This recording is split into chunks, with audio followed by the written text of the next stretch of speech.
Antikushtetuese dhe antiligjore e cilësojnë juristët atë që Edi Rama e quajti si ofertë të re për ngritjen e Komisionit Hetimor Parlamentar për zgjedhjet, të paraqitur në tryezën politike të thirrur nga kryeministri Berisha. Ish-kryetari i Komisionit Qendror të Zgjedhjeve Kristaq Kume, i pranishëm në këtë tryezë si përfaqësuesi i shoqërisë civile, sqaron dy prej momenteve kur shkelet kuadri ligjor dhe ai kushtetues. Duke ju referuar ligjit për organizimin dhe funksionimin e komisioneve hetimore, Kume sqaron shkeljen e hapur ligjore në kërkesën e Partisë Socialiste për të patur shumicën në komision. Ai shpjegon dhe rrugën ligjore se si mund të marrë zgjidhje juridike një pretendim i tillë i opozitës.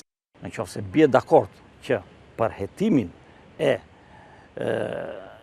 procesit zgjedhor të kaluar, Komisioni Hetimor Parlamentar do të ketë këtë përbërje të tija, atëherë le të mblidhen në parlament të ndryshojnë ligjin përkatës me një dispozitë kalimtare me fuqi vepruese vetëm për realizimin e këtij procesi hetimor nga parlamenti. Në të kundërtën do të jetë kapërcimi i ligjit. Në të kundërtën, marrëveshja politike do të prevalojë mbi ligjin, gjë që s'është normale në një shtet ligjor.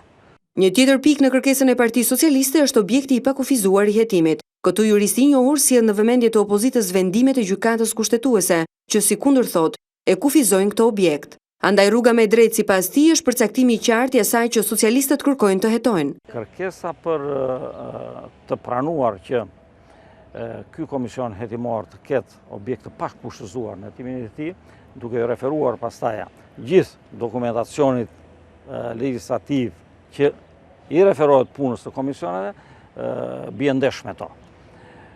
Është mirë që në atë dokument që Parlamenti shqiptar do të miratojë në qoftë se në rast të ngritjes së një komisioni të tillë të përcaktohen mirë se cilat do të jenë objektet e punës së komisionit për të mos rëndesh legjislacionin në fuqi.